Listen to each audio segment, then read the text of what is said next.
宋小姐，这个孩子，你确定要留下来吗？要，我要留下。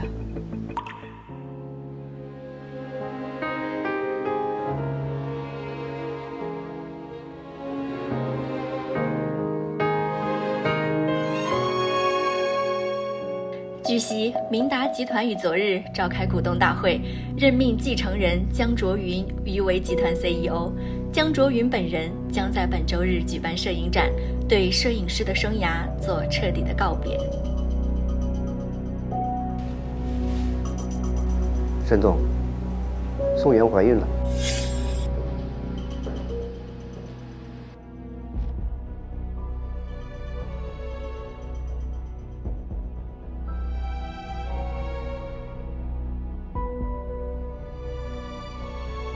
你好，小姐，有什么需要帮助吗？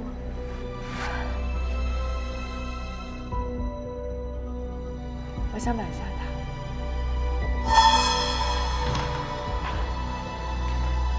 江总，展会那边来消息了，那幅骗子被一个神秘人用500万买下了。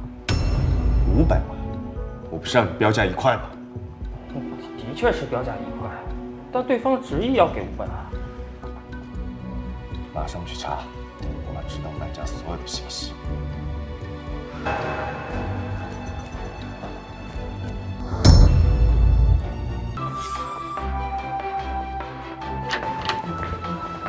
江总，买骗子的人找到了。什么？他是谁？叫宋媛。怎么会是他？他现在在哪儿？人在江州人民医院妇产科，我查到了他今天预约了人流手术。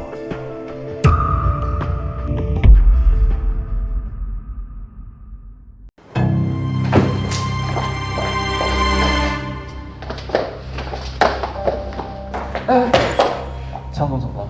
我查到了买骗子那个人叫宋媛。江总听完这个名字就冲出去了。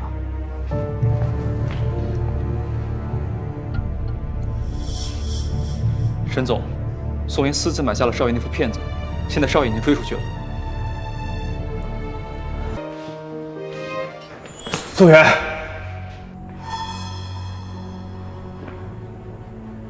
你是他家属吧？他刚做完流产手术，这张单子上的注意事项你得仔细阅读，得好好照料他的小月子。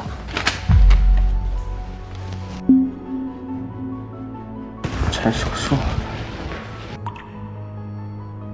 这孩子是我的，对吧？为什么要打掉他？因为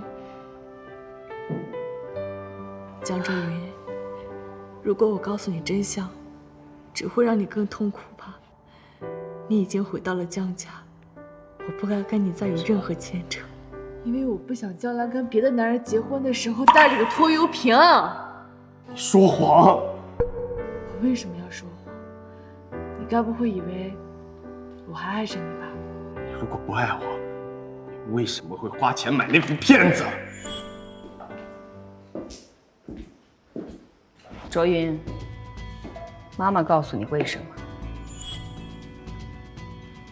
宋小姐，我们又见面了。你母亲身体还好吧？啊，你认识宋媛？认识。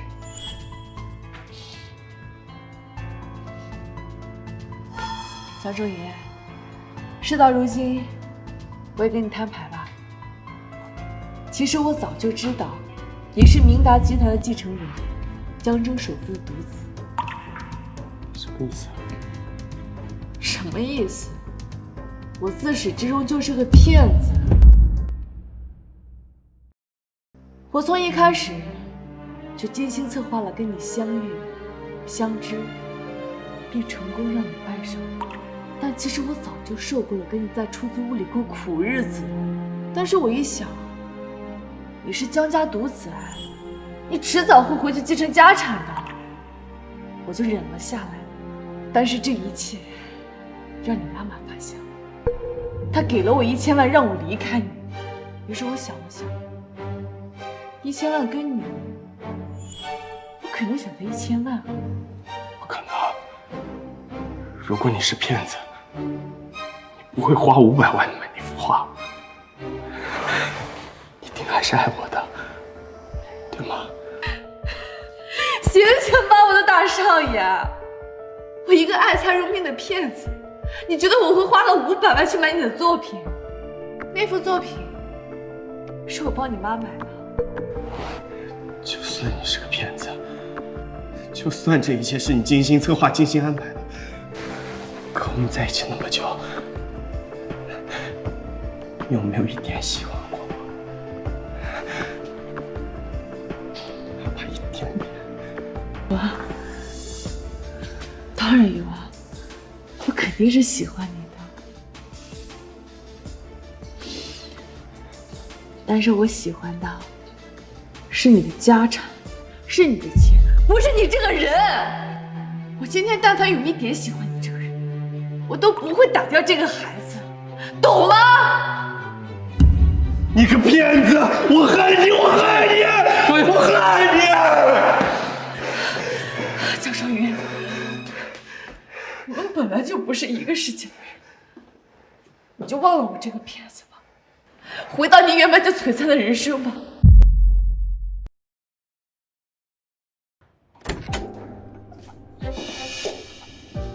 沈总，你终于来了。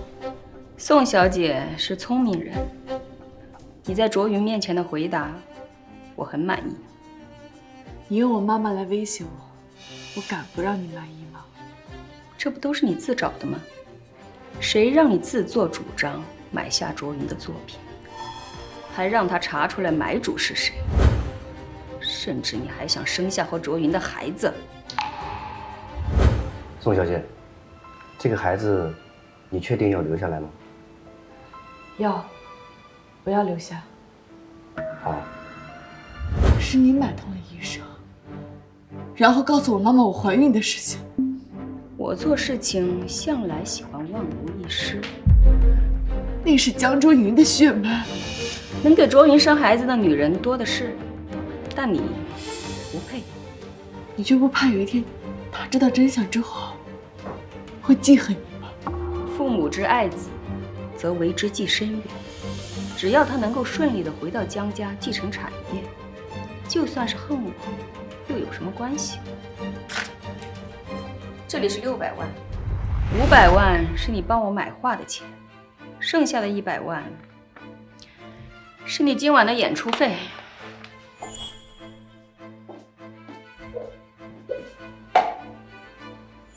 对了，那幅片子就留着给你做纪念吧。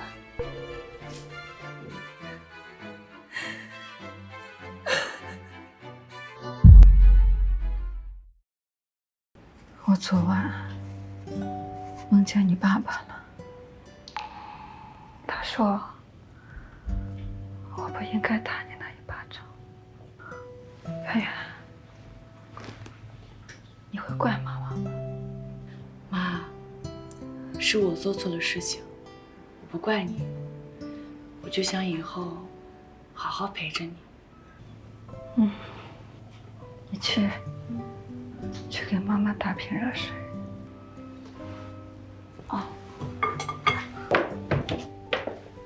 那你等我回来。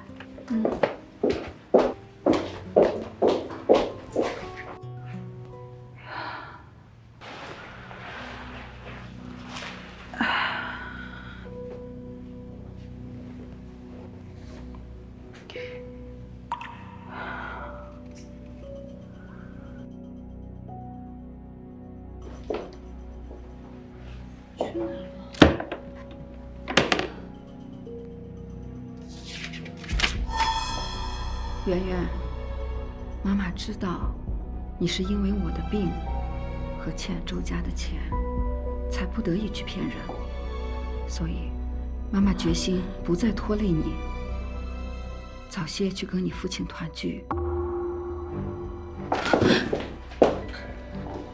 圆圆，人都会死，所以你不必伤心，把钱还回去吧，重新开始你的人生。妈妈永远祝福你。够不够？有人跳楼了！放手！放开！放手！放手！江卓云，是你。这2年你东躲西藏的，是让我好找。你妈的墓是葬在清溪山，对吧？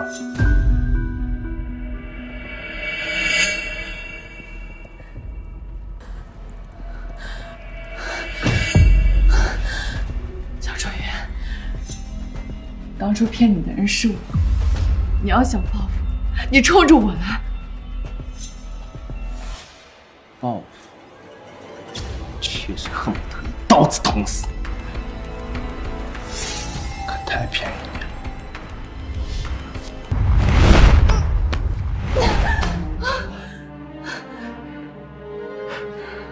开个价吧。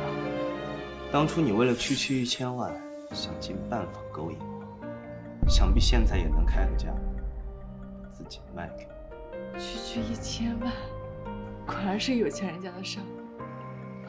那既然如此，我要5000万，不过分吧？倒也不是不可以，那我就要看看我到底值不值这个5000万。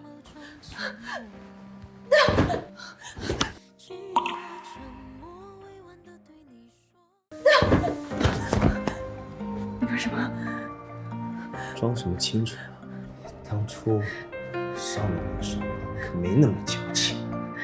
就是个疯子。那也是被你这个骗子逼疯的。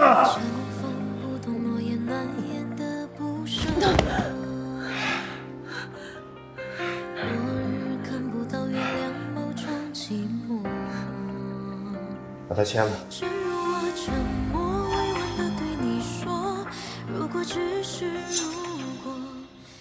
你要跟我结婚？我只是用一个合法的手段把你留在我身边罢了，不然我要怎么跟外人解释你的身份？保姆还是情人？为了报复一个骗子，搭上你自己的婚姻，值得吗？明达集团的市值上千亿，我作为 CEO， 一举一动都在媒体的监视下。要是哪天因为一个骗子，明达集团推上风口浪尖的舆论，那才是最大的损失。你还真够狠的。和你比，算不了什么。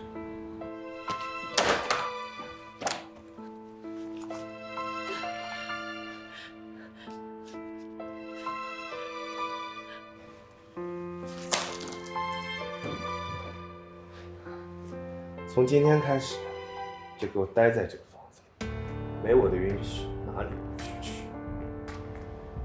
所以，我是你养的金丝雀吗，江总？少往自己脸上贴金，顶多算一条狗。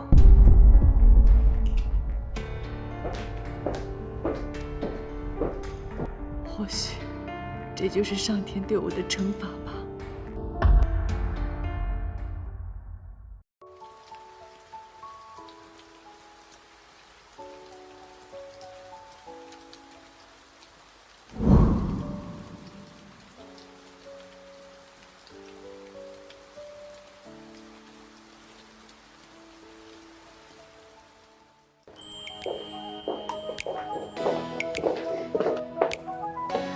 江先生，找身衣服，把他身上这身破烂换了。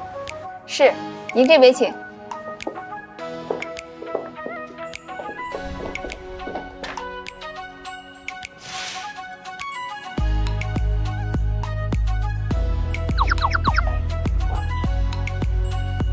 换。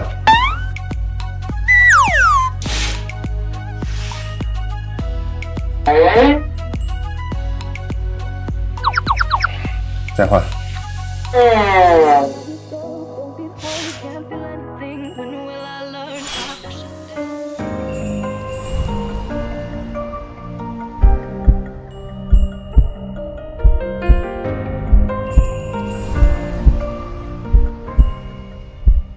江先生，您看这套怎么样？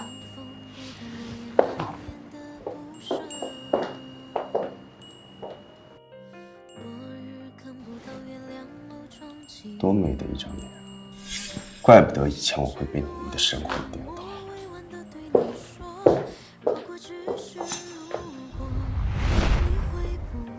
江总，你带我来这儿做什么？闭嘴！不该你问的话，别问。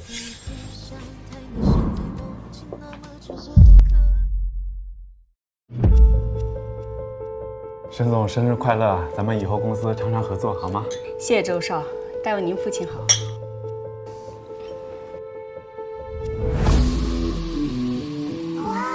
江少身边的女人是谁呀？不知道是哪家千金，挺不错的。哎，我听说江行云不喜欢你的，身边的狗都是公的。我看这传闻啊。妈，生日快乐！谢谢儿子。还不赶紧打个招呼？沈总，生日叫错了，重喊。卓云，不要胡闹，来者是客。宋小姐，抱歉，今天是私人宴会，你出现不大方便，不如我叫司机把。有什么不方便的？你跟我来一趟。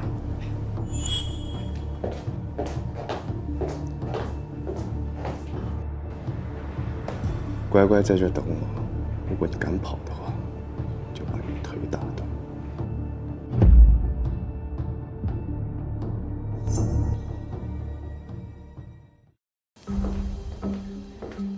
江少刚才叫他闭嘴，看来也没把他放在心上哈。的确，正牌女友怎么可以这么粗鲁的对待呢？我听说啊，家里给江少安排了相亲，我看这个女人啊，恐怕不知道是从哪个会所里面找出来的女模来气他妈的。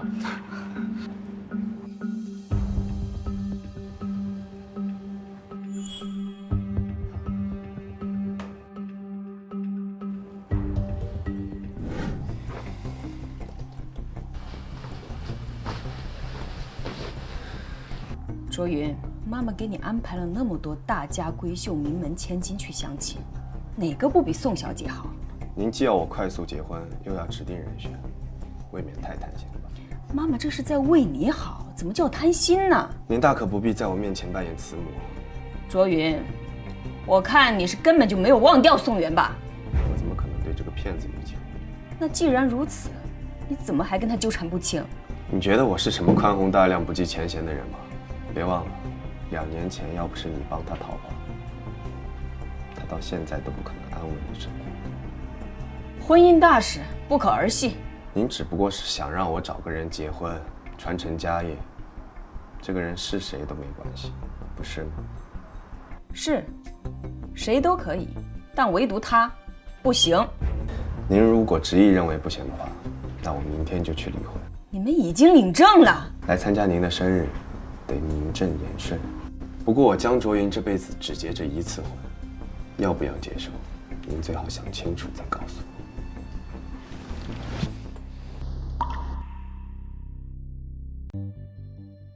嗨，美女，哪个厂子的？加个微信吧，到时候我去给你捧场。哎，别走啊！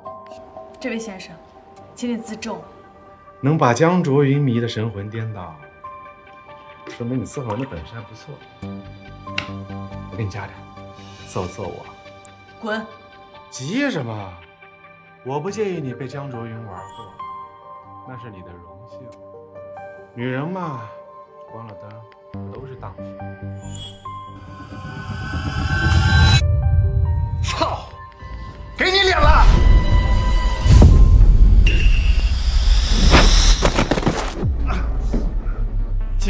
江少，在我家动我的女人，是这个贱人，他勾引我。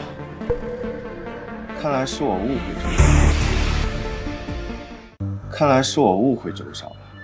是的，他勾引我的，是吧？我就说吧，这个女的看起来就是个不安分的货色。江少这才走几分钟啊，这就勾搭上了？也不一定。周元什么货色，你们又不知道。是他说的这样？不是。那你说说，是什么呀？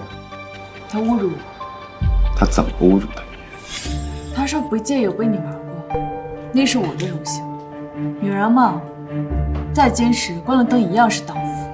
不是这个样子，不是这个样子的。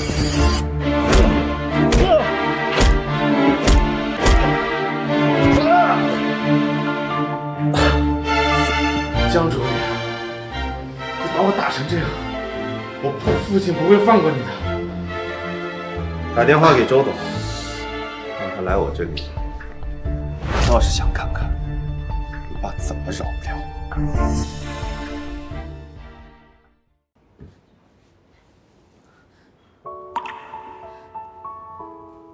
胆子这么小，都出汗了。给太太倒杯冰水，她有点受惊了。是。你是我太太，我就不会让人欺负。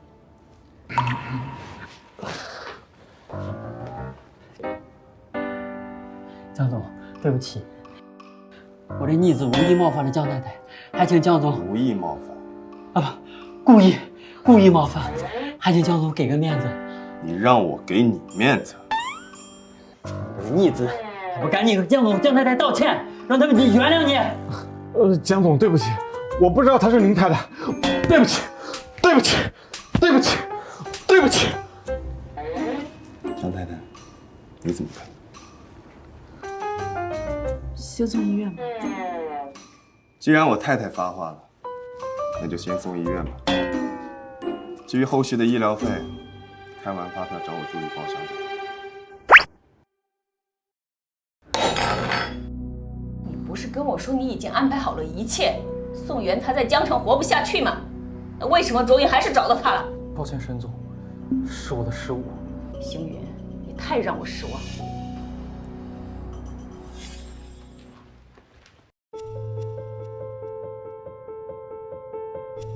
甩脸色给谁看？没人看戏，江总不装了是吗？这就生气了，受不了了吗？你在宴会上给足我体面跟尊严，我有什么资格生气啊？我既然娶了你，对外你就是我江卓云的老婆，江家的少奶，在外我会给足所有面子。但是，一回到家，你就是我花钱买来的佣人。我有自知之明，你不需要提醒我。你早有这窝里横的态度，今天就不至于我出手收拾残局。那个蠢蛋当众羞辱你，那就是在打我的脸，打狗也要看主人。过来，过来。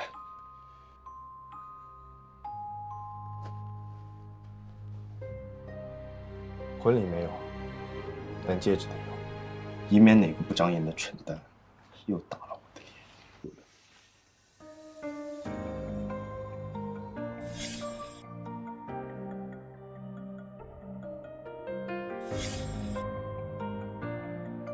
这个戒指，你在痴心妄想什么？当初那枚戒指是我变卖了我爸的遗物给你买的，包含了我所有的心意，也是他对你的祝福。你觉得你这个骗子配戴那枚戒指吗？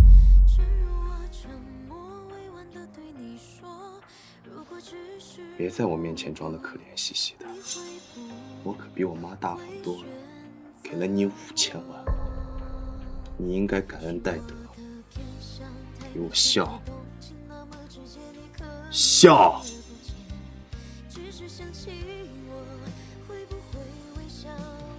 别笑，比哭还难看。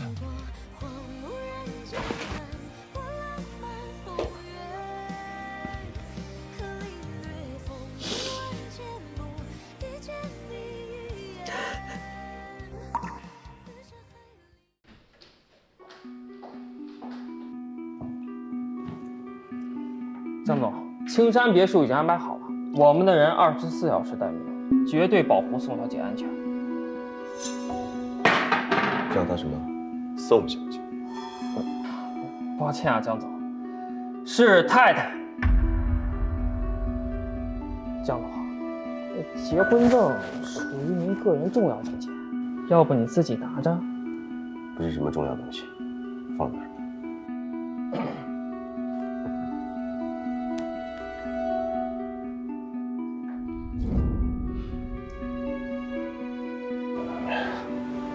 宋远，这辈子不会饶了你。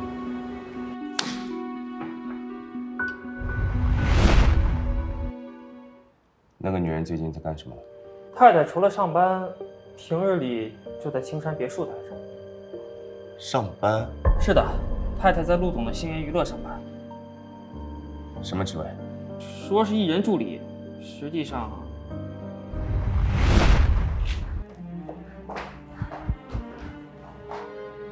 宋元，安西老师的剧本打印好没有？哦。你没事干就在那摸鱼，去楼下买10杯咖啡回来。好。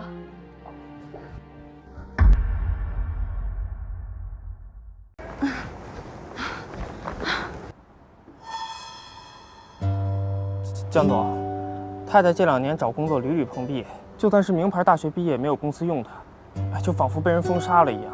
所以太太只能找些杂活，勉强维持生计。是他活该。帮我查一下，是谁在背后封杀他？是。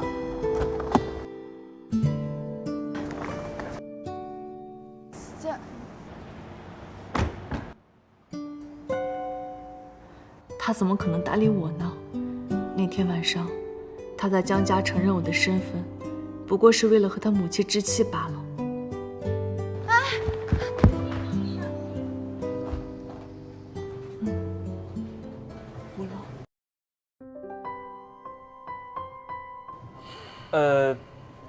太太，我来帮您拎吧。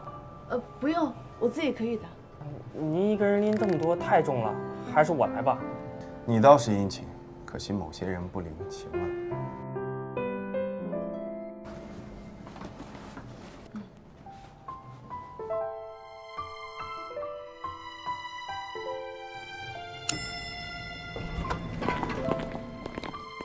啊。江总，我把太太送上去，再下来找您啊。你给我吧，我自己拎上去就行。不用了，太太，我要不给你送到地儿，明儿江总就让我去中东挖地雷了。他怎么可能啊？非常可能。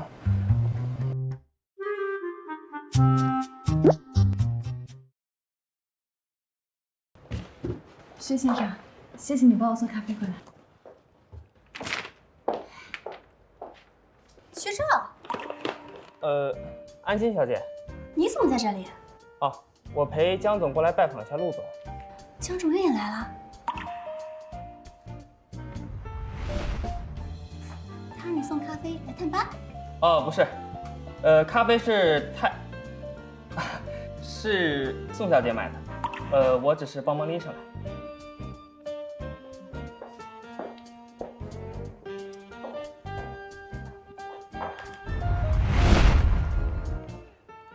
哎呀，我前段时间啊在南法度假，没赶上阿姨的生日宴，你帮我把这礼物带给她呗。嗯。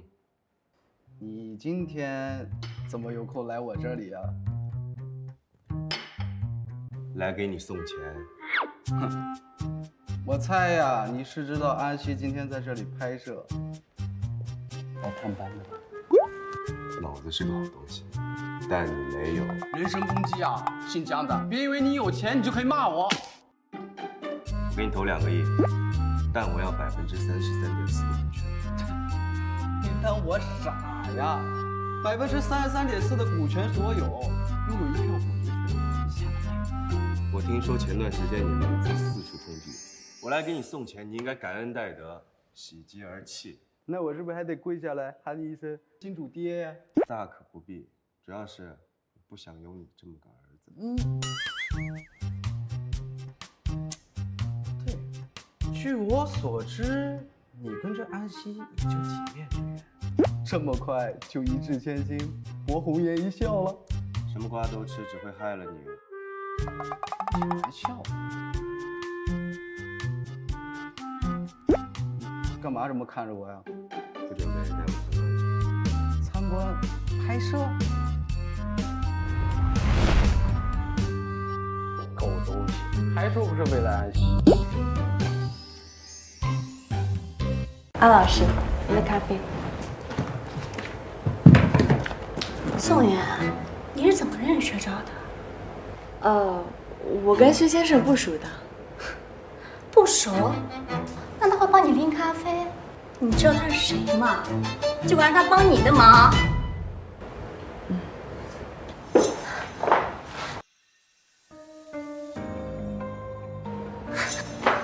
江周云，你怎么来了？探班。我说呢，学长怎么会来？原来是你来看我了。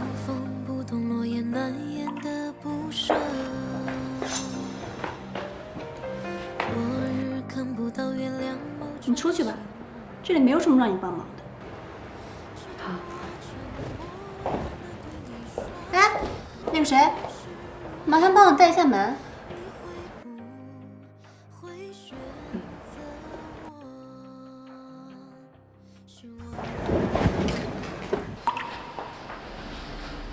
你坐那边去，离我远点。你每次都这样，和我见面又不许我碰你。闭嘴，话太多了。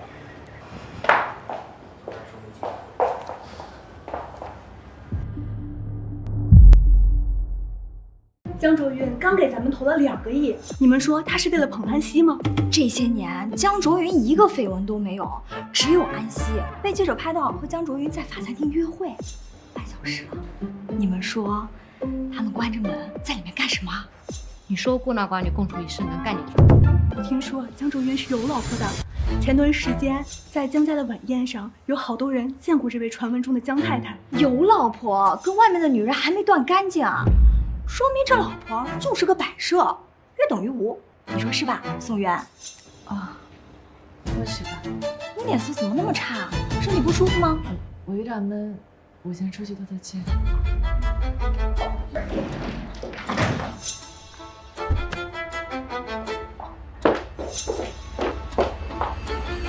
你说孤男寡女共处一室能干点什么？有老婆跟外面的女人还没断干净，说明这老婆就是个摆设，约等于无。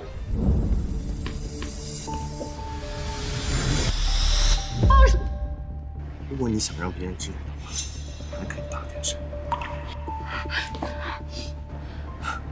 哭什么？没哭。抬嘴。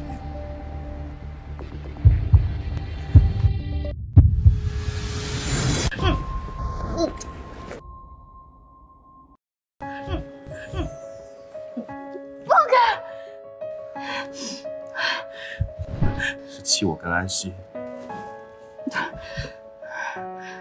我就是你花钱买回去的摆设，我有什么资格干涉你的私生活？江总，倒是挺有自知之明的。别说一个安熙了，就算你身边有周喜、刘喜，不管什么喜，我都不会生气的。倒是想问问你，当初我妈给了你1000万，这1000万这么快就挥霍完了，以至于现在给人端茶倒水，跑腿送咖啡，跟你有什么关系啊，江总？当然有关系，区区1000万，跟我这棵摇钱树比，后悔当初闪了我。当然后悔啊，后悔当初怎么没要1个亿啊，就要了1000万，也太少了吧？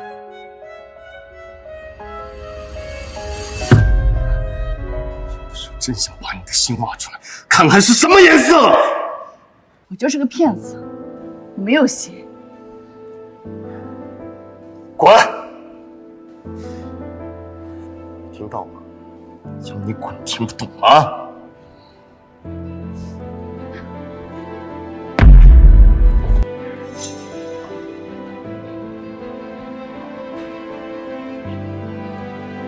江周云，你的外套忘了拿。糟了。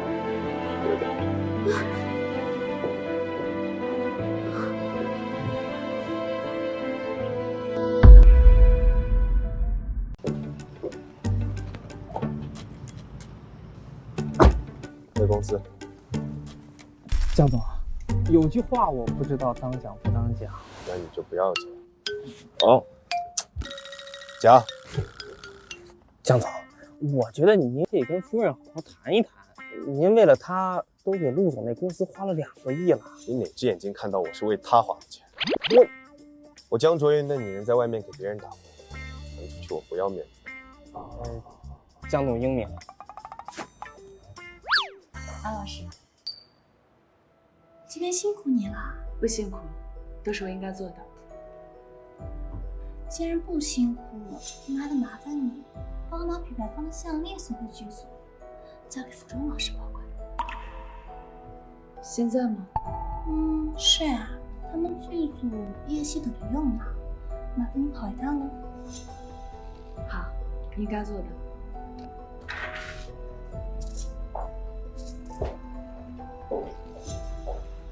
姐，服装老师不是说今天他们不出工，项链可以明天送回去吗？是呀，但我就是故意的呀。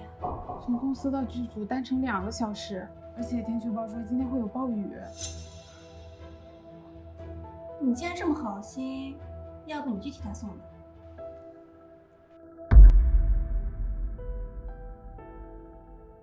我就这样啊。那个，陆总啊，小宋啊，这么早就下班了？啊，不是，我是帮安小姐送项链到剧组里。啊，去吧，好好努力工作才能升职加薪。那些到点下班的都是咸鱼，知道不？啊。哎，我知道了，陆总。去吧。啊。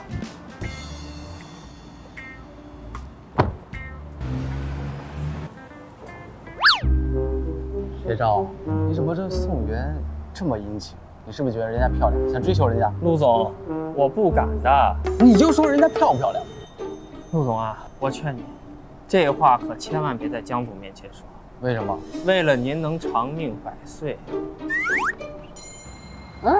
哎，你找谁啊？哦，今天不是有剧组开工吗？他们有夜戏，过来还东西。大暴雨停水停电，全剧组今天休息，不开工。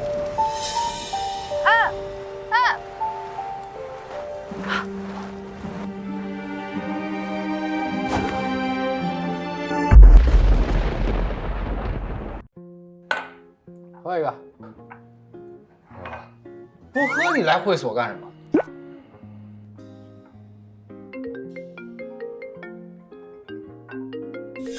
区区1000万，跟我这棵摇钱树比，后悔当初甩了我。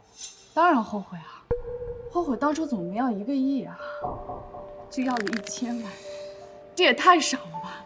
有的时候真想把你的心挖出来，看看是什么颜色。你就是个骗子，你没有心。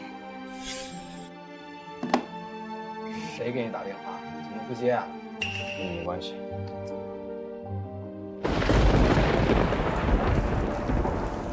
哎呀，没电了。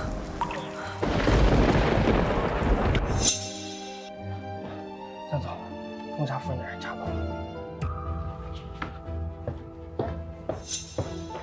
江总，我虽然没有查到封杀夫人的人具体是谁，不过有证据显示，下命令的人是董事长身边的江特助。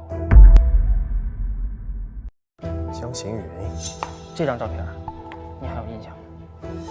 这是什么时候的？这是我调查江特助的时候无意中发现的。您离家出走后，江行云一直在暗中监视您的一举一动。还查到了什么？宋家大火当天，江特助的车曾出现在宋家附近。宋家大火2个月后，太太曾去瑞丰银行兑换过一张1000万的支票，这些钱太太用来还了母亲的医药费，用来赔了周边邻居300万。但这些事情都发生在认识您之前。江总，有句话我不知道该说不该说。你的意思是，宋媛虽然是骗子，但她是被我妈设计陷害推入深渊，然后再给她一个交易的机会，把她安排在我身边的。董事长的计划天衣无缝，但他唯独漏算了一点，那就是太太真的会爱上您，所以太太用剩下的500万买了您那副骗子，这才让您找到医院去。但是我们还是慢了一步，董事长早就买通了医生，向宋太太泄露了太太怀孕还有医药费的来源，所以宋太太这才下药导致胎儿流产。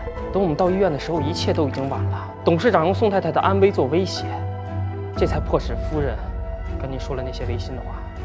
你个骗子！我害你！我害你！我害你！江少云，我们本来就不是一个世界的人，你就忘了我这个骗子吧。学长，是我害了他。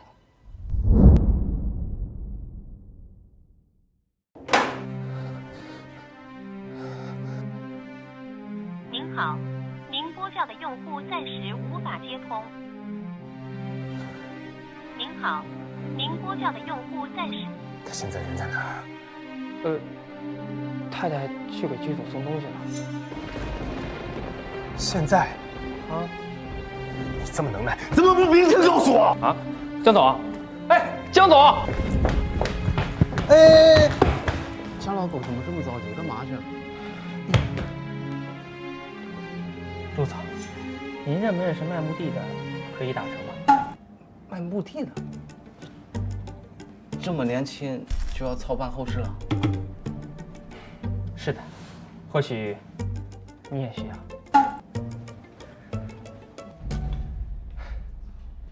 江总，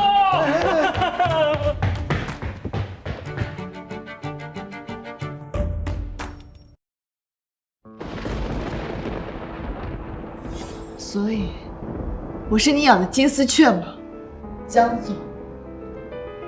少往自己脸上贴金，顶多算一条狗。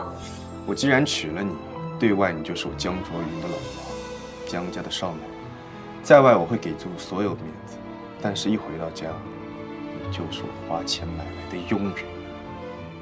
别在我面前装得可怜兮兮的，我可比我妈大方多了，给了你5000万，你应该感恩戴德，给我笑。笑。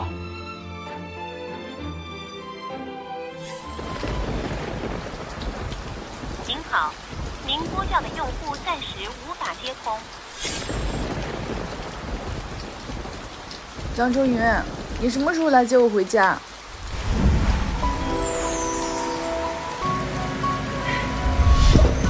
张周云，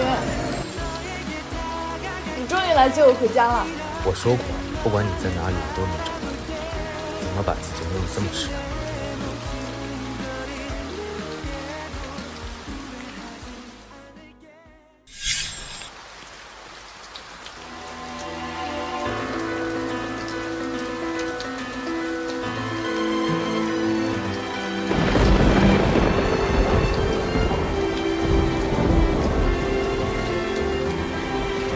江周云，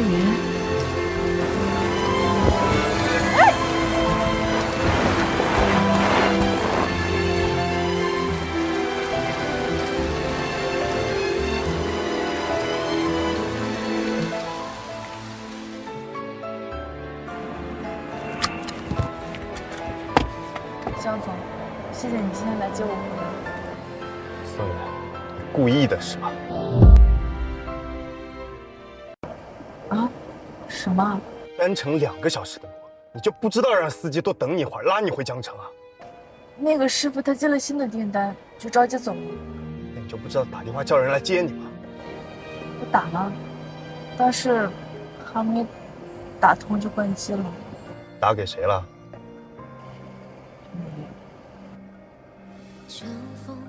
对不起啊，我不应该打扰你。我知道你很忙，但是我那一刻，我就只想到你了。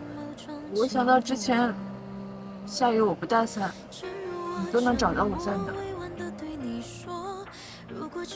你别生气啊，我知道我不应该没有分寸擅自联系你，但是你放心，以后绝对不会再有这种情况发生了。万一再有这种情况，要是再有这种情况，我就找别人帮忙，绝对不会打扰你的。那你说说，你找谁？找谁都行，但你放心，绝对不会再找你的。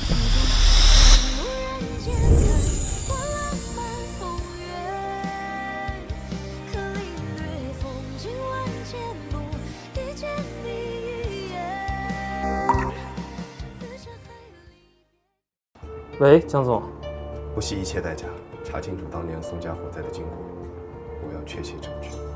是，江总。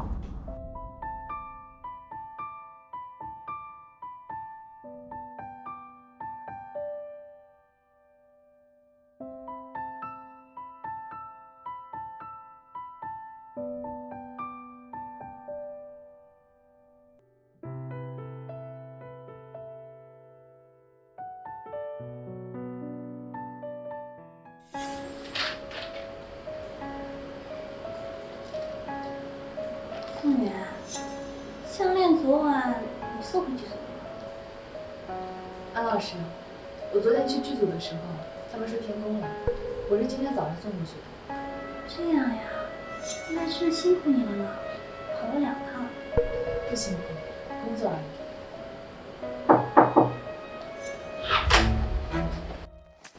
安小姐，江总让我接您过去。他又想我了吗？这么粘人，明明昨天刚进来。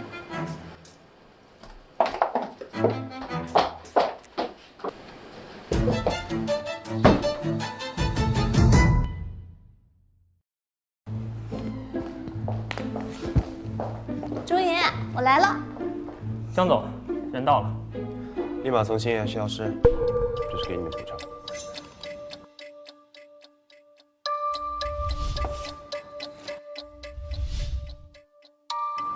为什么？江周云，我做错了什么？别在我面前装，我给你出证。松高。周云，放开！你放开我！我要去问问江小云，他为什么不要我？安小姐，江总从来没有要你，又何谈来的不要你？你和江总见面不过2、3次，有什么资格质问他到底看上谁？他如果不喜欢我，为什么要对我好，还跟我一起去吃饭？你说的是你设计和江总在法餐厅偶遇，安排狗仔偷拍曝光那次，是吗？江小云知道是我故意安排的。你既然用江总嘲讽当垫脚石，就应该心存感激，而不是得寸进尺，欺负江总在乎的人。江周云在意的人。宋源，是宋源，宋源是江云的新欢，对不对？安小姐，给你个忠告：聪明人从来不过问他不该过问的事情。他既然一直看不上我，为什么愿意陪我去法餐厅吃饭？又为什么愿意容忍我利用他抄绯闻？江总，江总，你受伤了，我去给你买创可贴。我有创可贴。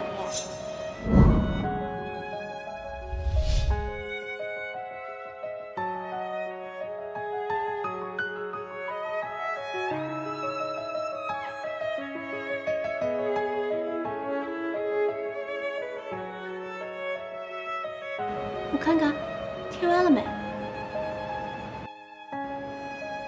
你怎么这么傻？他们要把你打死了怎么办？那也不能让他们伤害你。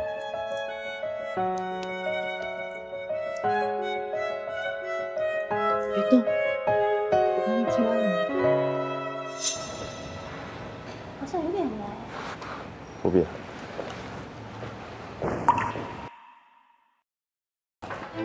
哎，算了，不能这么喝。你知道吗？就是在那天晚上，他给我带创可贴的时候，我对他动心了。江总，您喝多了。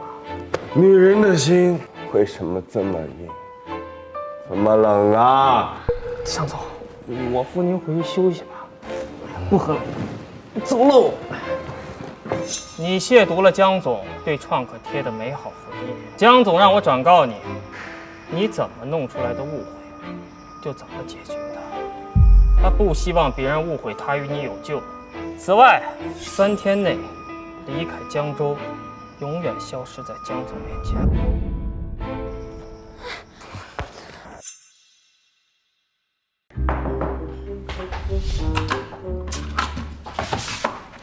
进。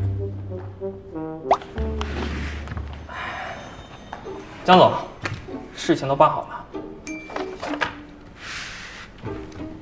你去找安西的时候，她什么反应？夫人没什么反应。什么叫没什么反应啊？所以，江总，您故意让我当着夫人的面叫安西过来见你，是想让夫人吃醋是吧？滚出去！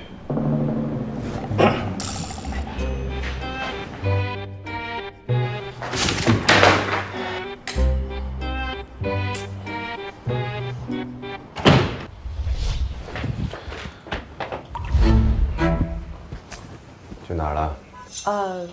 我以为你跟安小姐去约会了，今晚不回来了，我就在公司加了会儿班。你还真是行活呀！知道自己老公跟别的女人在外面约会，还能没心没肺的在公司加班。我明确我自己的身份，不敢以江太太的自居，更不敢要求你对这段婚姻忠诚。你还挺有自知之明啊！这不是你要求的吗？我去洗澡。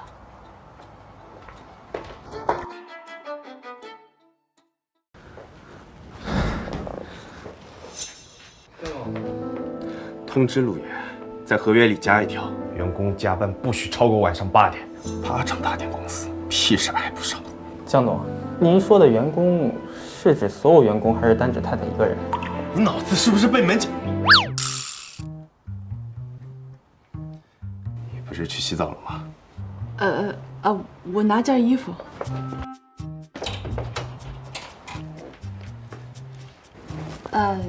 其实我也不是经常加班的。你以为我是在为你打电话吗？没错，确实是因为你打的电话。你刚才不是说清楚自己的身份？怎么，连下班回家都要我等你？是不是我还得等你回家把家务做了？对不起，是我考虑不周了，我以后早点回来。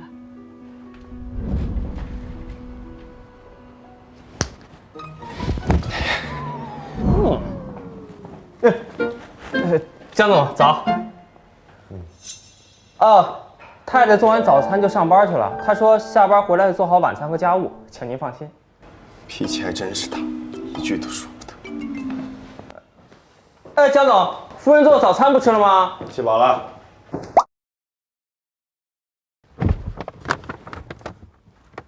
你手里拿的什么？这个吗，江总？这个是太太给我准备的早餐。她对你还挺好的啊。江总，我错了，我其实已经吃过了，这份我就不吃了。是吗？别人的心意不吃挺浪费的呀。江总，我真错了。你看起来挺委屈的，我欺负你了吗？江总，我不委屈，你也没有欺负我。开车。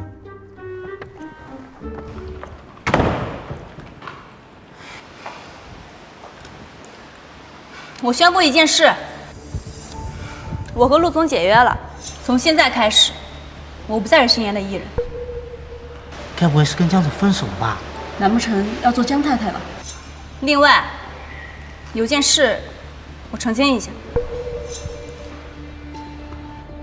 我和明达总裁江卓云没有任何亲密关系。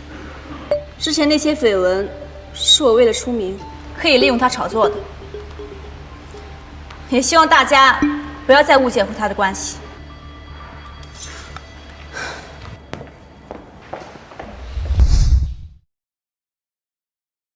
你还真是行活呀！知道自己老公跟别的女人在外面约会，还能没心没肺的在公司加班。所以是我误会他了，他才那么生气啊。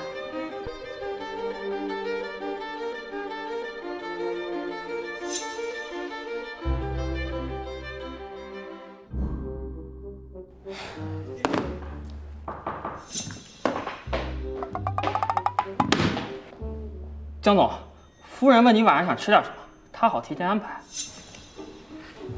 他给你发消息了？是啊，你看。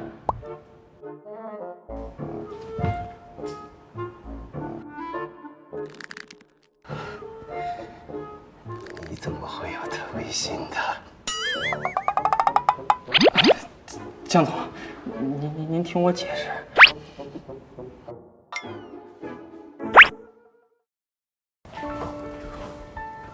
你回来了，吃饭吧。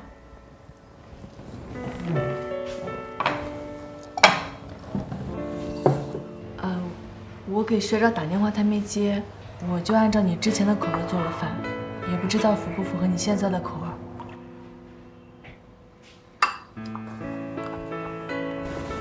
江中云，我之前误会你跟安熙的关系，对不起啊。既然我们结婚了，婚外情这种事情就不会在我们的婚姻里出现。你不是说我们之间的婚姻只是一场交易吗？过去发生的事，我忘不掉，也不想忘。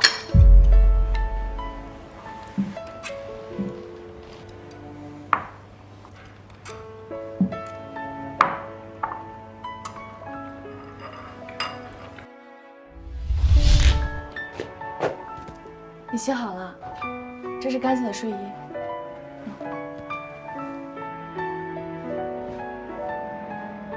戒指呢？哦，我怕弄丢了，太贵重了，我就放起来了。是怕弄丢，还是怕戴着让别人知道你已婚的身份？我怕弄丢了。戒指放哪儿了？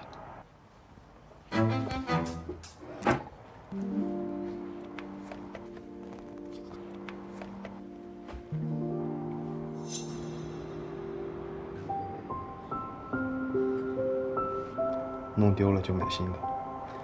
你老公有的是钱。手机。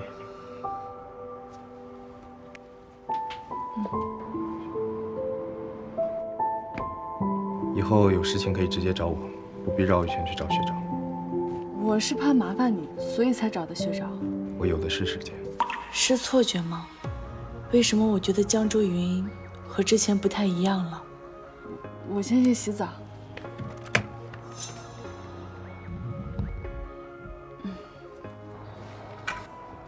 躲什么？我没躲啊。那我怎么觉得你有点心虚啊？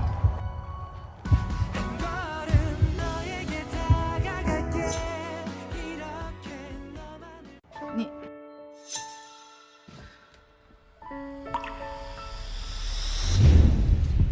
苏远，让我们忘记过去，重新开始，好不好？好。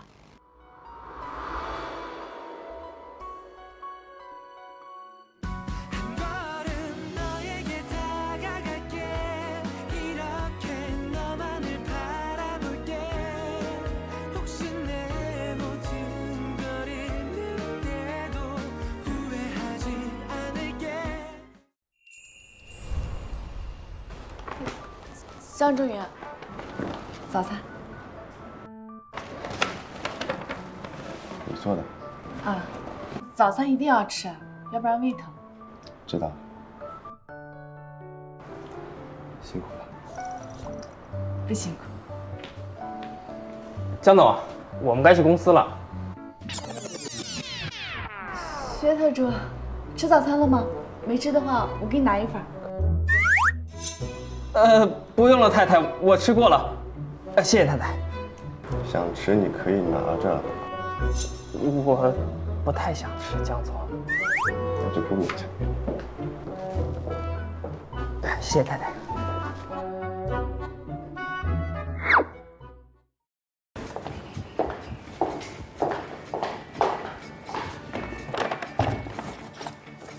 江总，早会是半小时以后，您有时间先吃早餐。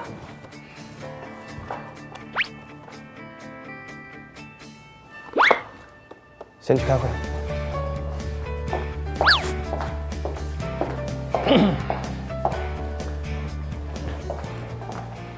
回头跟开发商核实一下。江老狗，这么快就开完会了？陆总，您吃的这个早餐不能是江总桌上那个吧？是啊，学长，这三明治你买的，太好吃了。谁允许你动我东西的？不就是一个早餐嘛，吃了就吃了呗。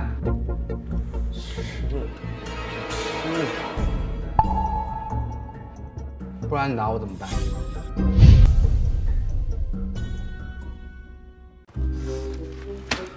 对了，那个融资协议你为什么要加一条，说不允许员工加班超过8点？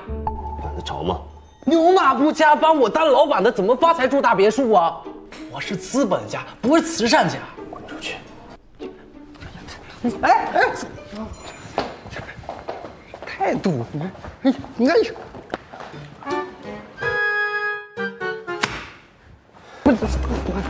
哎，陆总，您要是惜命的话，就少说话。补救一个三明治，他至于吗？至于，因为那不是一个普通的三明治。不，走。明天还有早餐吗？有啊，你想吃什么？三明治。可以，但是家里没食材了。今天下班我去超市买点。一起去，下班我去接你。好。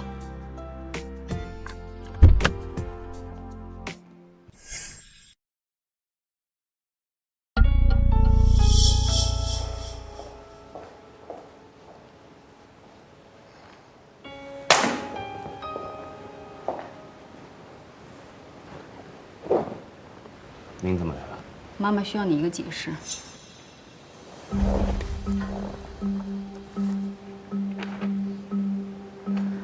这需要什么解释？一个普通的投资而已。我是不会签字让财务审批的。我走的是我私人的账户，不需要你签字。你是不是疯了？为我老婆花点钱怎么了？老婆？你是不是忘了，他只是个骗子？这个骗子不是你安排的，是吗？你知道了。我恨了宋妍整整2年，到现在我才知道，这个可怜虫不过是你手里的一枚棋子。你处心积虑设计陷阱引他上钩，利用完了就狠狠地把他抛弃了，甚至封杀。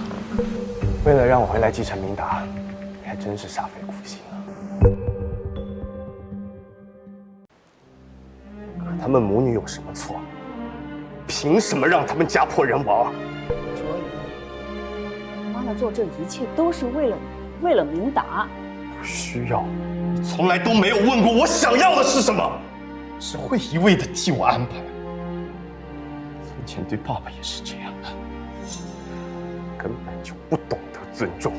你不要跟我提你爸，是他不负责，不要你，不要我们这个家。我从来都没有对不起他，他是被你逼死的。要不是你让他滚，我才不会当天晚上连夜离开，导致意外去世。卓宇，关于爸爸的死，妈妈无话可说，但是妈妈还是要告诉你，你和宋元注定有缘无分，情深缘浅，不如趁早断了。长痛不如短痛，轮不到你管。是吗？既然你都已经查到了3年前的真相，那不妨再继续查查宋清辉。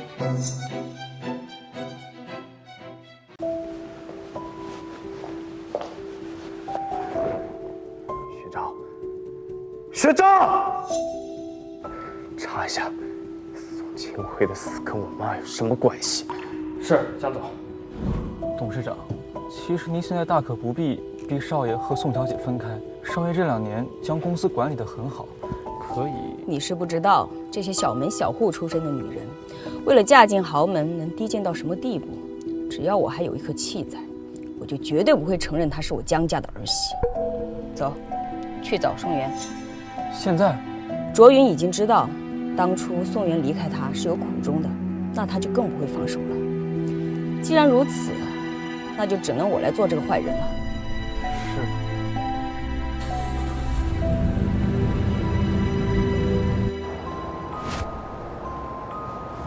江卓云，我下班了，你什么时候过来接我？宋小姐，沈总想跟您聊聊。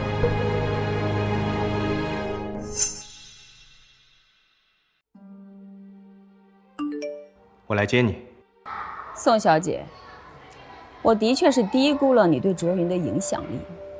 即便你当初那么伤害他，但他依然对你念念不忘。但即便如此，我依然觉得你配不上我儿子。所以您今天找我来，是想让我跟你儿子离婚吗？开个价吧。那你这次能给到多少呢？你想要多少？我跟江正云结婚，他给了我5000万。你要想让我跟他离婚，应该比他更有诚意吧？1个亿，够吗？不够。你胃口也未免太大了。江卓云如今是明达集团的总裁，跟他离婚，我能分走多少财产，你应该比我更清楚吧？宋小姐，你得罪我，对你没有半点好处。如今我什么都没有，你威胁不到我。如果你是真的爱卓云的话，那你就应该把江太太这个位置让出来。这个位置应该属于一个跟她门当户对的大家闺秀，而不是你这么一个对她事业毫无帮助的孤女。沈总，请不要把你的想法强加到江卓云的身上。江卓云是一个活生生的人，他有他的感情，有他的喜怒哀乐，也有他的选择。你这是在教训我吗？你不需要我教训，但是我最后再说一次，我这辈子都不会离开江卓云，除非他亲口告诉我，他不爱我了，让我走。你看看这些，如果你到时候还这么笃定的话，那我可以不拆散你。这是什么？你打开就知道了。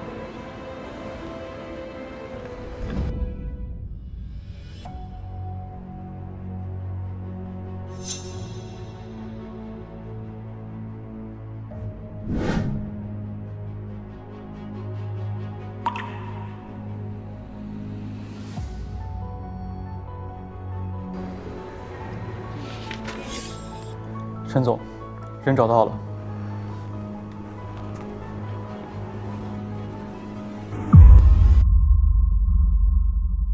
这个宋清辉是咱们去年南郊工地上出事故的那个。他老婆一直不肯罢休，想挖出证据，证明宋清辉的死并不是意外。穷人嘛，是这样的，就会想着多闹一闹，想多拿点赔偿。我听说宋太太因为宋清辉的死受了刺激，精神不太好。宋小姐是家里的支柱。没想到她竟然是宋清辉的女儿。星云，你说这算不算孽缘？沈总，要不咱还是换个人吧。不，就是她，我确定，她会是卓云喜欢的女孩子。但恐怕宋元不会同意咱们的要求。星云，你知道怎么样让一个人竭尽全力地抓住救命稻草？首先，你得让他跌入泥潭，别无选择。您的意思是？你跟了我这么多年，应该知道该怎么做了。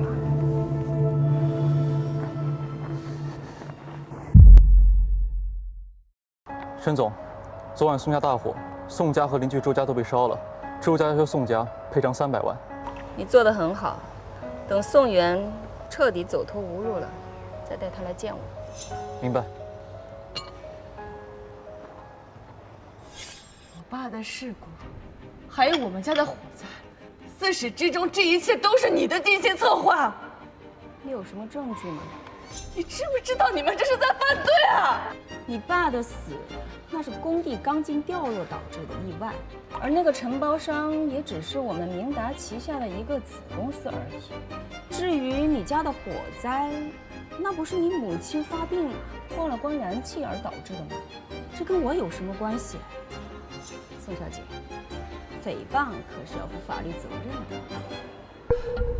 为什么？为什么要这样对我？为什么？小姐，什么？小姐，哪有那么多的为什么？你们这些穷人就知道胡闹，以为这样就可以多拿点赔偿。我最后一次警告你，离开我儿子。等等，江卓云，他知道这些。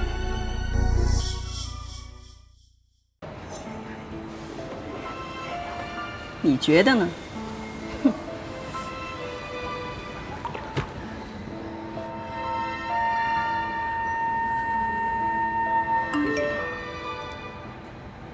我在你公司楼下了，你在哪儿？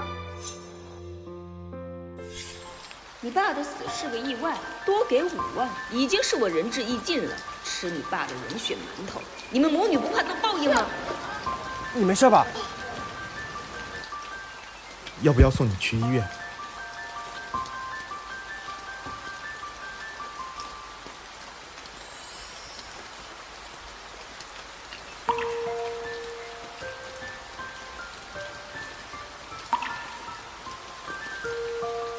伞给你。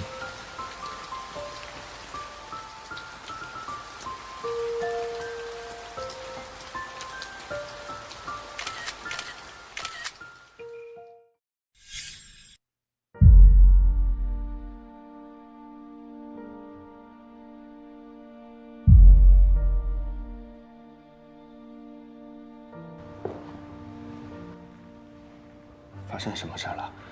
为什么给你打电话也不接，信息也不回？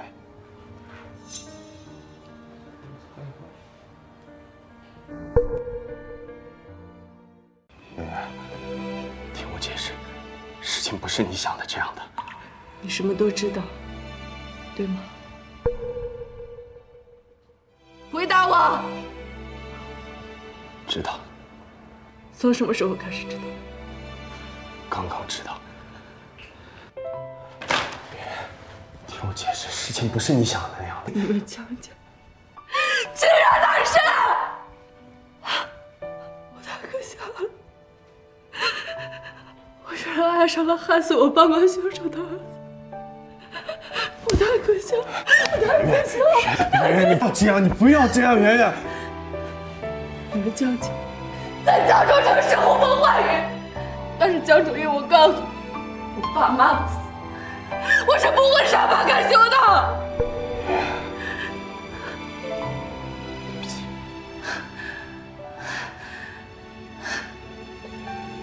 离婚协议书，你尽早准备好。圆圆，不要离婚好不好？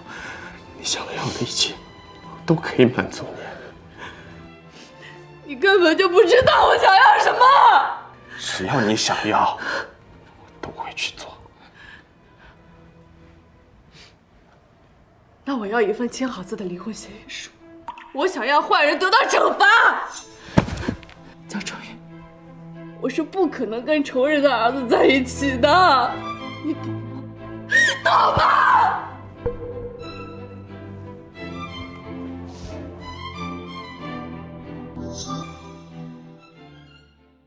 你继续租这房子就最好了，里头那些东西我就不叫人来收拾丢了。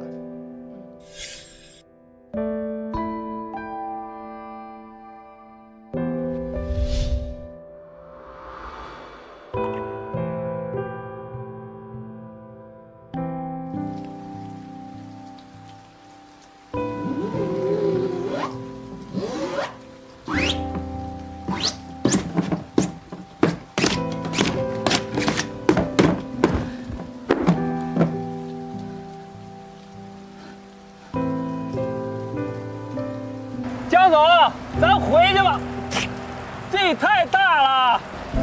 学长，他又不要我。江总，我觉得太太还是爱你的，她肯定不能跟你离婚的。可是他什么都知道，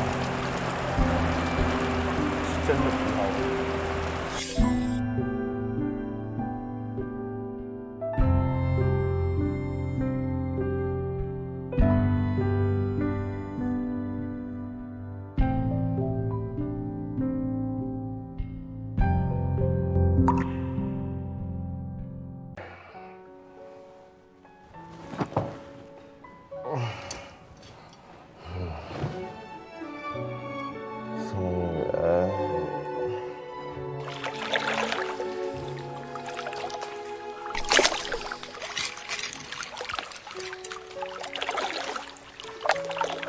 江总，您让我查的那件……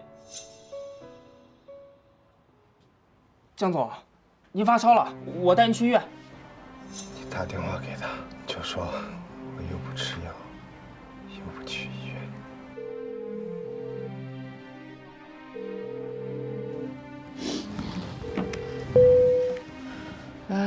太太，江总发烧了，您回来看一眼吧。发烧就去医院，我又不是医生，治不了病。太太，江总不愿意吃药，也不愿意去医院，他现在烧得迷迷糊糊的，一直喊您的名字。我也是实在没办法了，才给您打的电话。去不了医院就叫家庭医生上门。太太，江总其实挺可怜的，白天他用工作麻痹自己，晚上喝多了就一直喊您的名字。太太，您回来看一眼吧，江总只听您的话。太太把电话挂了，他也太狠心了吧！别怪他，一定是我让他伤心了，他才会这样。江总，那我送您去医院。你亲自去找他，我想见到他。是。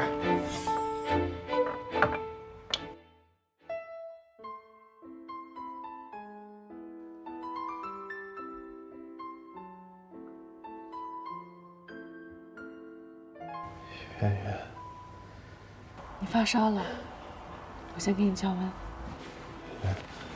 我们能不能不离婚？圆圆，我爱你，你能不能不要再抛弃我了？等你病好了，我们再谈吧。就算你不爱我，也请留在我身边。我到底该怎么选？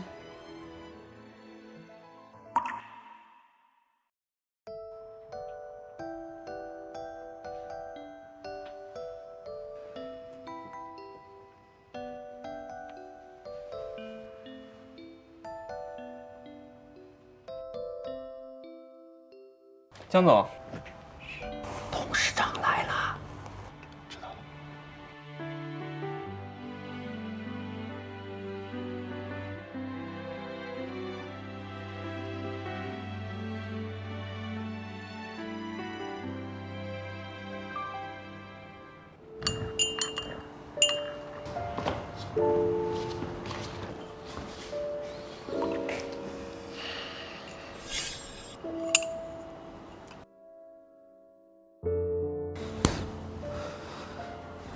卓云，我听薛照说你生病了，烧退了没有？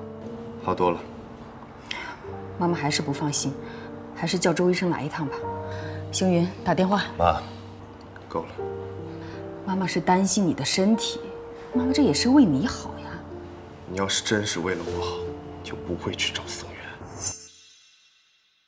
我说过了，你是明达的继承人，身价1000亿。宋元她一个孤女，她配不上你。是谁让她成为孤女的？她原本也有父有母，有一个幸福的家庭。看来宋庆辉的事情你已经查清楚了。卓云，宋元爸爸的事情真的是一场意外，妈妈也很遗憾。你敢说跟你一点关系都没有吗？你是在审问你妈妈吗？可以这么认为。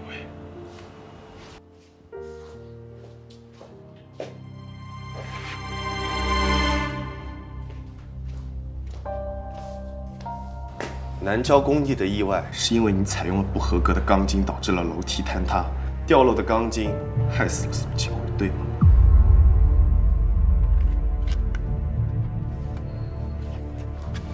出事之后，你怕因为钢筋材料不合格的原因被查到，从而导致明达集团股价的下跌，所以掩盖了真相。你从哪儿拿的这些东西？要想人不知，除非己莫为。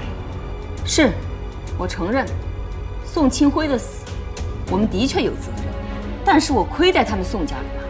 我给他们赔偿了200万，200万还不够吗？像他们这种下等的人，连200万都没见过，他还有什么不满意的？到现在为止都不知道自己错在哪儿吗？我有什么错？我做这一切都是为了你，为了明达。难道你要我眼睁睁地看着我多年的心血因为一个低贱民工的死而毁于一旦吗？宋庆辉已经死了，为什么还要狠心的去找宋元引他下套？一步一步的把他逼入绝境，把他妈害死。是他的母亲自己承受不住压力跳楼自杀的，这跟我有什么关系？我已经给了他们200万了，难道他还嫌不够吗？简直不可理喻。说起来你可能不信，事情就是这么巧。我原本也不知道宋庆辉就是他的父亲，要怪就应该怪你，是你在漫天下雨的街头给了他一把伞。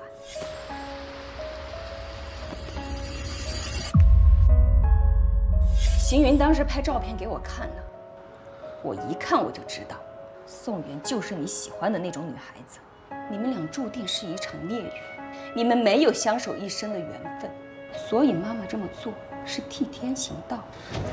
凭什么操控我的人生，操控我的感情？因为你是我唯一的儿子，是明达的继承人，你生来就在金字塔的顶端，为什么要像一些平凡的人一样碌碌无为的过一生？我不允许。就像你不允许当初爸爸想做一个摄影师一样，对吗？你可以这么理解，简直不可理喻。我不可理喻，那你呢？你难道要为了一个女人，把你亲妈送进监狱吗？是你欠她的。好，很好，就算是你把我送进监狱，宋元他会原谅你吗？我不仅害死了他爸爸，我还间接害死了他妈妈，我甚至连他肚子里你们的孩子也是我谋杀的。我封杀他，我让他在江城连份像样的工作都找不到，像条狗一样的东躲西藏了2年。就算是你大义灭亲，要去讨好宋元，可是他会原谅你吗？要是他选择跟你在一起的话，他该怎么向他9泉之下的父母去交代？他居然跟他仇人的儿子在一起，往后你们在一起的每一天，他醒来睁开眼睛看到你这张脸，你觉得他是痛苦多一点，还是幸福多一点？不管怎么样，都是我们的错，是我们欠宋元，欠宋家一个公道。普通人想要公道，本就是做梦。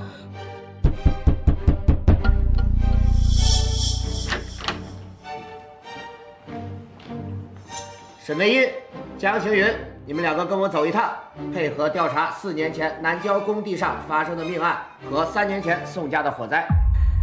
你竟然真的报警了！说过，是你欠他的。这是南郊命案相关的资料。我辛苦筹谋了这么多年，为了你，为了我们江家，没想到到头来我却落得这样的下场。我生命这辈子最大的错误，就是嫁给你那个废物老爸，生了你这么个不孝的东西。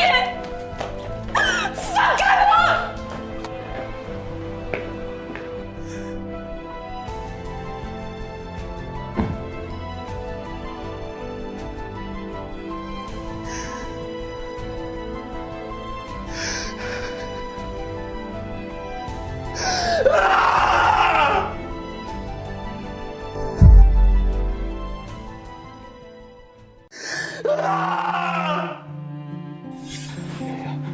不要离婚好不好？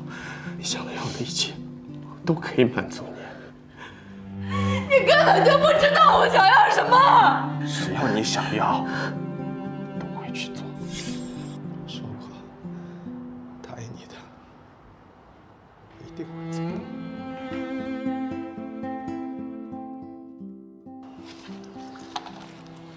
字我已经签好了。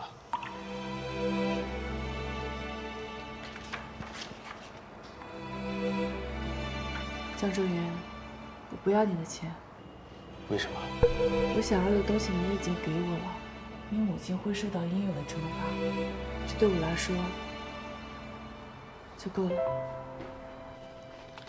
离婚协议，你等改好之后再找我吧。圆圆，离婚协议改好之后，我们直接在明城举签吧。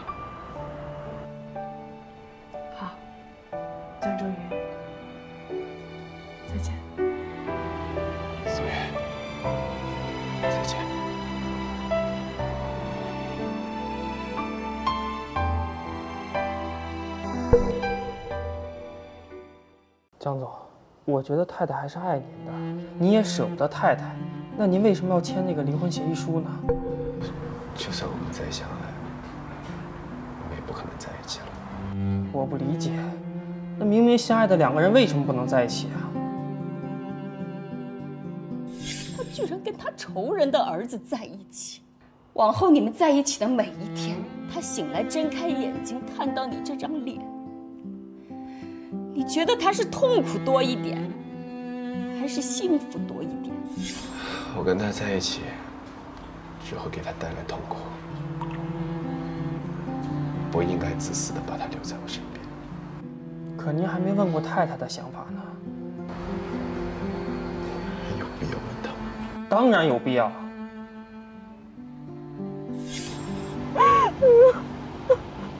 姑娘，你这是遇到啥事了？哭得这么厉害？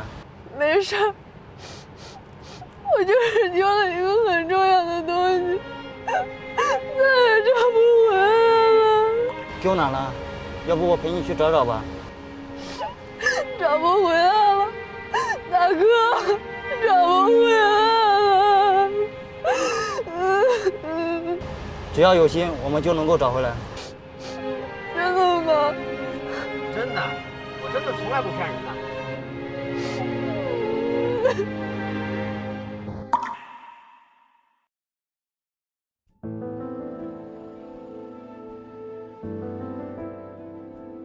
请问是宋媛吗？我是。您好，宋小姐，我是沈梅英女士的辩护律师，沈女士想见您一面，请问您方便吗？方便。那明天下午3点，我们在江州看守所门口碰面。你要见我，是有什么事吗？知道我为什么讨厌你吗？我不知道。沈家和江家是世交，我和卓云的爸爸从小青梅竹马长大，恋爱和结婚都自然而然。卓云长得很像他爸爸，用丰神俊逸4个字来形容，一点儿也不夸张。婚后，我们也过了几年幸福的生活，但直到卓云5岁那年，他突然跟我提出了离婚。你现在跟我说你对我没有爱情，要去寻找什么梦想？江明达，你疯了吗？我知道我现在跟你说这些你很难接受，但没关系，你不懂我，我也不会怪你。我不懂你，那外面有人懂你是吧？是。江明达，你混蛋！你能不能不要这么冲动？父母希望我继承公司，所以即便从小我就喜欢拍照，我也必须要放弃，然后按照他们的想法去学习金融，继承家业。我曾经以为这都是对的，因为我所拥有的生活是很多人劳碌一辈子都到达不了的罗马。但是美爷，人到中年，我突然觉得这一切特别的没意思。所以你出轨了。1年前，我重拾了摄影，在一次采风的时候，我认识了庆怡。我到底哪一点比不上他？你要为了他抛弃我们这个家，抛弃我们母子？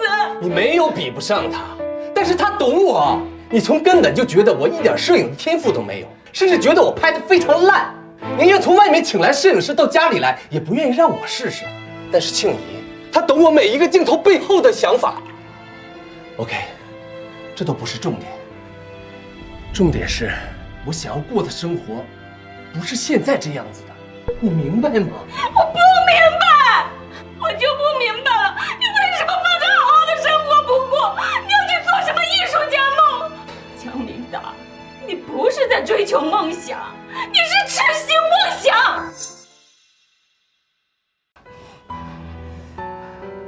我会精神出户，今晚就搬出去。对不起。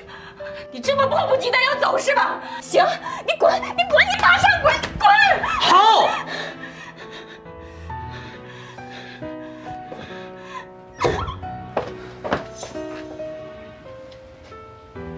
雨月，以后爸爸不在家，你一定要好好听妈妈的话，知道吗？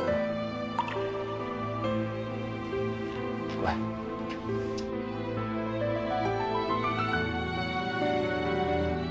那天晚上，他要去找那个女人，可是万万没想到，却在半路出了车祸。我和卓云赶到医院去见了他最后一面。从那以后，卓云就记恨上了我。他认为是我害死了他爸爸，可是他却不知道，是他爸爸抛弃了我们母子，为了去找另外的一个女人，而丢了自己的性命。而我却只能选择告诉身边所有的人，他是因为生意上的事情跟我发生了争执，随后外出发生了意外。听起来，我跟同样被丈夫抛弃的斯里特·克兰德太太很像，对吧？但是却恰恰相反，我的丈夫是真的出轨了，而我还不能以此为理由向众人宣告他抛妻弃子，反而还得为他编造一个谎言来替他遮羞。你为什么不把真相告诉江卓云呢？那个时候他还太小，等他长大之后，我也觉得没有必要再告诉他。毕竟我不想破坏父亲在他心目中完美的形象，他需要有这么一个寄托。因为他父亲的前车之鉴，所以你反对他追逐梦想。他生来就是天之骄子，他拥有普通人奋斗10辈子都得不到的生活，为什么要去做那种不入流的艺术家？有什么用？不要用这种眼神看着我，不需要你的怜悯。即便你自己情感受到了伤害，你也不应该剥夺江卓云追求自己人生的权利。这就是我讨厌你的原因。当初我在医院里见过那个叫庆怡的女人，你跟她一样，都长了一双让人讨厌的眼睛。这双眼睛里面充满了倔强和怜悯，而且你们还用同样的眼神看着我，说了同样的话。你之所以愤怒，是因为我说的话触中你的痛点，对吗？闭嘴！你懂什么？你之所以提起这些往事，是想为你害死我父母找借口开脱，还是为你控制江卓云的人生找理由？在你的故事里，你的确是个受害者，我很同情你，但这些不能成为你犯罪的借口。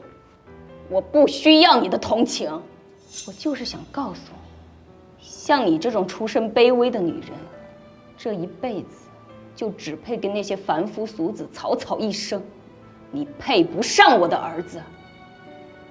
就算是我坐牢，我也绝对不会同意你们在一起。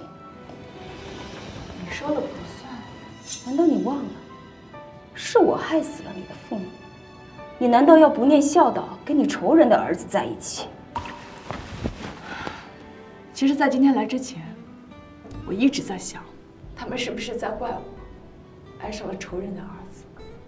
但是就在刚才，忽然就明白了，他们不是在怪我，他们支持我做的任何选择。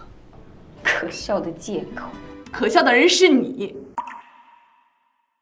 我们宋家虽然不富裕，但是从小不管我做什么，他们都支持我，他们爱我如生命啊，又怎么会怪我爱上江卓云呢？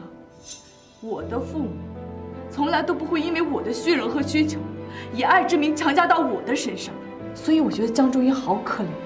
如果最后连我都不要他了，那他就更可怜。我之前是觉得我跟他不是一个世界的人，他那么璀璨的人生不应该存在我这种平凡的人。但是后来我想明白了，我跟你，包括任何人都没有权利替他去选择他应该过什么样的人生，去爱什么样的人。所以这一次我要让你失望了，不管你做什么说什么，我都不会放弃他，我都会陪在他的身边，爱你他，支持他，直到死亡将我们分开。其实每个人的人生都有裂痕，就是因为这些不完美，所以我们每个人的人生都是独一无二的。或许你可以考虑把事实告诉他，他有知道真相的权利，也有承担痛苦的勇气。你应该放过他，也应该放过你自己。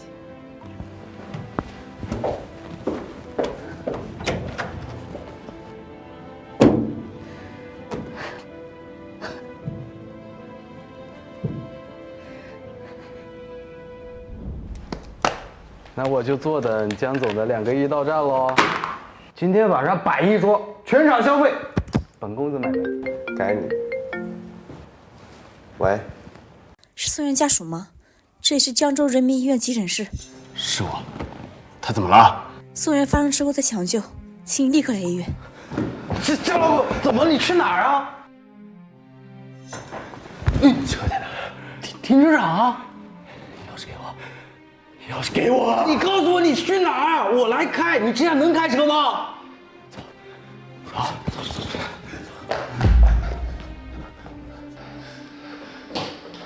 护士，帮我查一下宋元在哪儿？宋元，前面。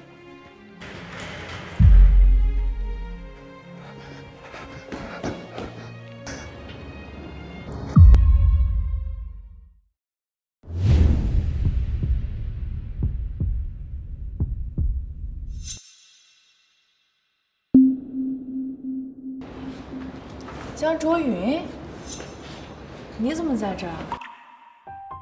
没事吧？你受伤了？啊？我没事啊。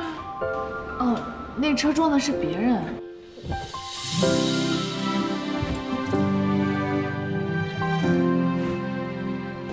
没事就好，没事就好。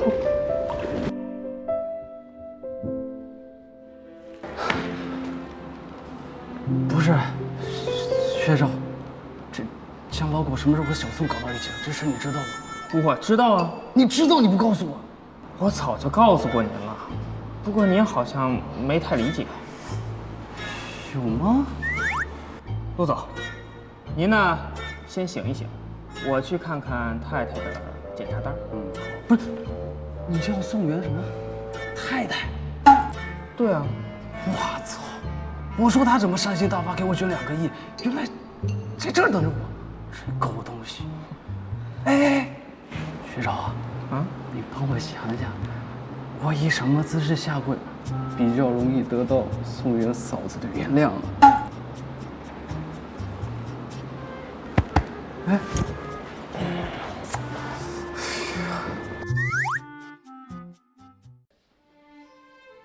当时在路上有人拉了我一把，我就擦破了皮了，这哪里？江哲云，今天你在医院是为了我死吗？不许你胡说八道！如果我真的死了，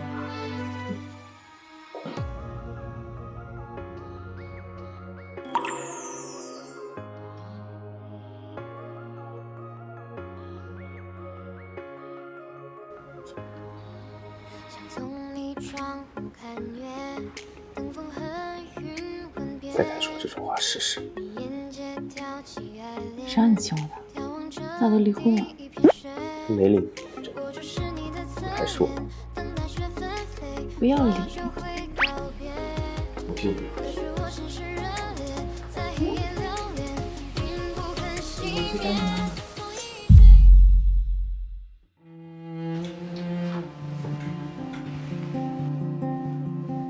你都不问问我跟你妈说了什么吗？说了什么？我跟你妈说我会尽快跟你离婚，从此老死不相往来。离婚协议我已经叫学长去改了，不过改完之后我会第一时间联系你。先祝你回家了。笨蛋！